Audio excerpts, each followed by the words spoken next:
Oi, pessoal, sejam bem-vindos a mais uma live aqui no canal Espiritismo Kardec. Então, eu queria estudar um pouco desse tema, pluralidade dos mundos habitados, né? Ou seja, vida material em outros mundos, em outros globos, em outros planetas, né? Então, indo aqui para a introdução, né? Do Evangelho segundo o Espiritismo, da terceira parte. Há muitas moradas na casa do meu Pai. Diz assim: a casa do Pai é o universo, as diferentes moradas são os mundos que circulam no espaço infinito e oferecem aos espíritos que nele encarnam moradas correspondentes ao adiantamento dos mesmos espíritos. Então, Kardec ele começa esse capítulo que fala das muitas moradas na casa do Pai, né? Uma referência ao Evangelho, uma referência ao Evangelho. Ele começa esse capítulo falando que existem vários mundos habitados, não é? E de que esses diferentes mundos, você não reencarna só na Terra, né? O espírito, na sua trajetória evolutiva, ele reencarna em diferentes mundos até chegar ao estado de espírito puro. Desde lá de que ele é criado simples e ignorante, ele começa a reencarnar nos mundos primitivos até chegar aos mundos celestes, onde ele não vai mais precisar reencarnar, que é o estado de espírito puro, não é? E Kardec vai falar de vários graus de mundos, né?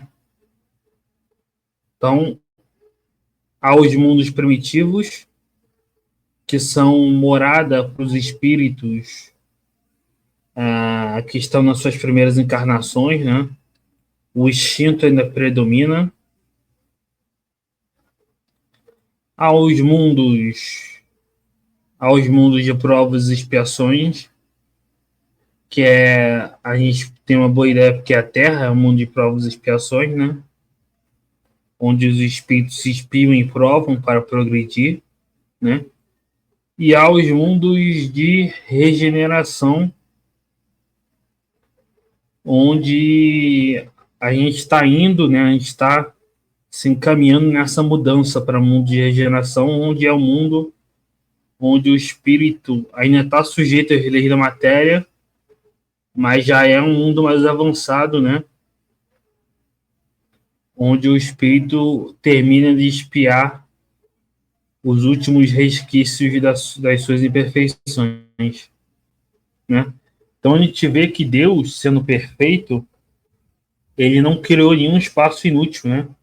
A gente vê a quantidade de galáxias, de planetas, e Deus sendo perfeito, ele não poderia ter criado espaço inútil. Deus, sendo perfeito, ele não poderia ter criado espaço inútil, né?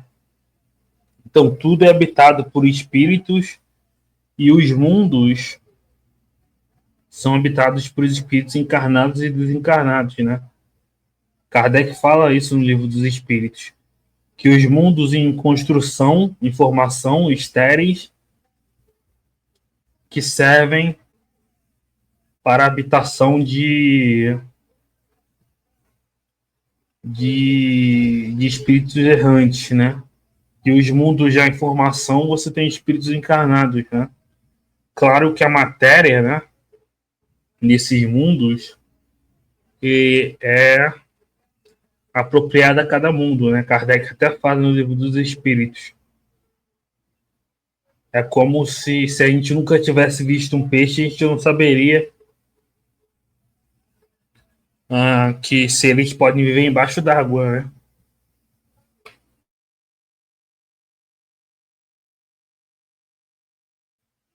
Então,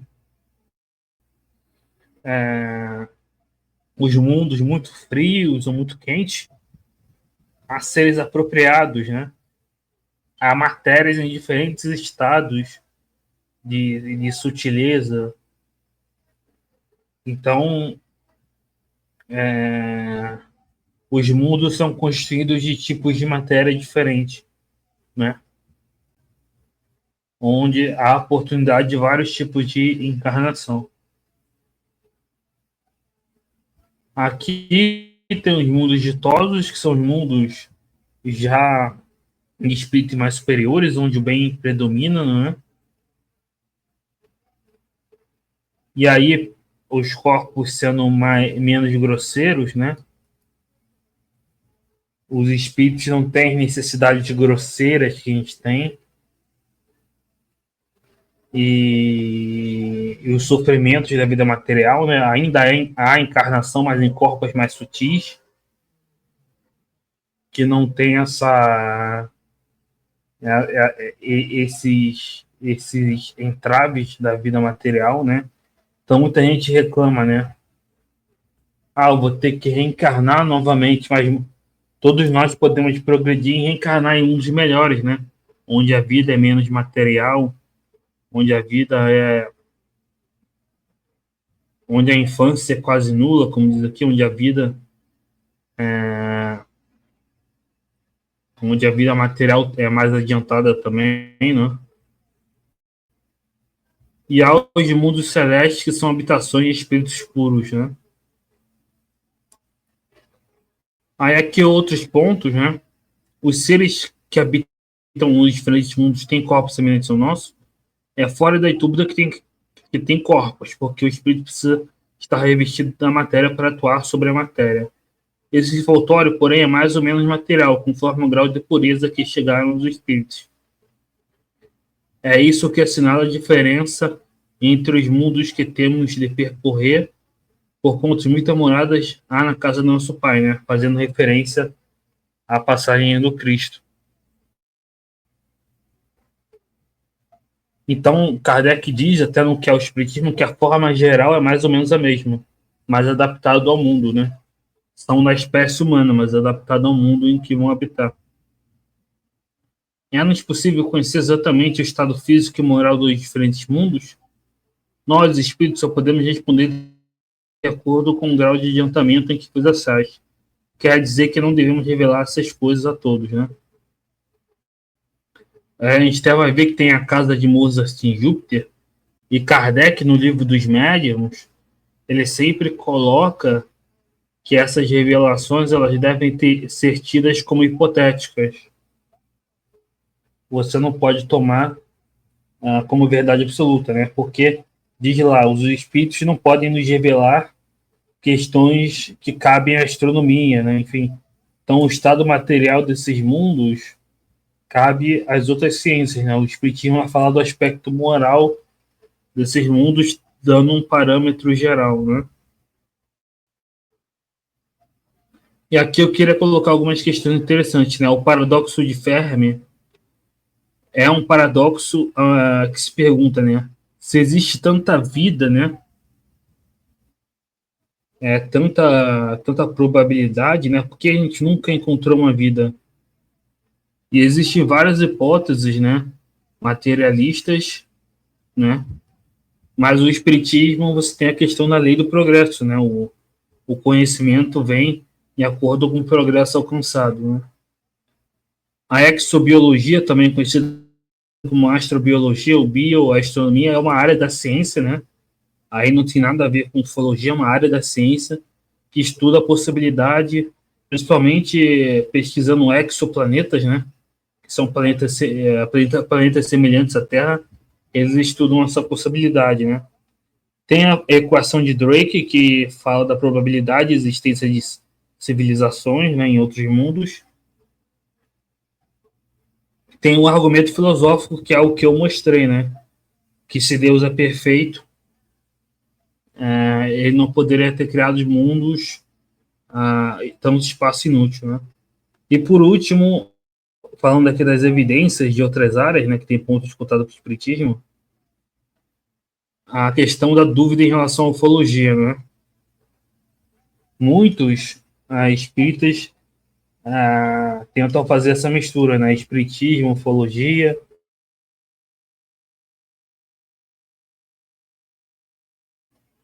O que a gente sabe, né? E a gente tem que ter, como diria o Carl Sagan, né? A gente tem que ter uma humildade, né? Quanto à nossa ignorância. O que a gente sabe é que existem objetos voadores não identificados, né? Ou seja, existem objetos que a gente não consegue explicar. Você pode até pressupor que a hipótese mais plausível seja a vida extraterrestre, mas ainda não há nenhuma comprovação peremptória. Então, por enquanto, é uma área especulativa, né? E tem muita, enfim, muita mistura com misticismo, né? Enfim, então, além disso, existe os sinais, né? Como, por exemplo, o sinal WOW, né? Que são capturas de sinais de rádio, né? Que até o Carl Sagan tentava fazer, vendo a possibilidade de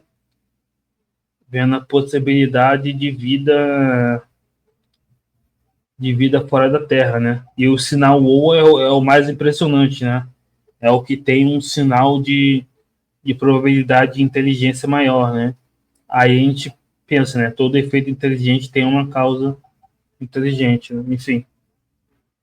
Mas então é isso, a equação de Drake, o argumento filosófico, a astrobiologia, né? O paradoxo de Fermi, e a ufologia, que é, como eu falei, é uma área especulativa, né? Tem objetos não identificados, né?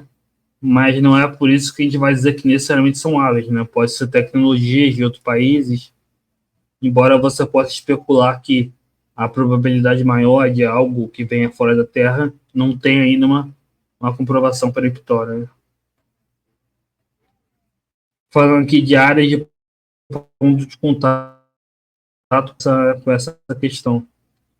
Mas então é isso, o Espiritismo pressupõe que há vida nos diferentes mundos e que essas vidas são que a gente encarna nos diferentes mundos, né? A gente reencarna várias vezes na Terra e depois, quando a gente completa a nossa evolução na Terra, a gente passa para o mundo mais adiantado e assim por diante, né? Então a encarnação não acontece só na Terra, né? O Espiritismo coloca a pluralidade dos mundos habitados, ou seja, há habitantes em outros mundos, em outros planetas, né? Em outros globos, né? Enfim. Então é isso, pessoal. Curtam, compartilhem, se inscrevam e até a próxima.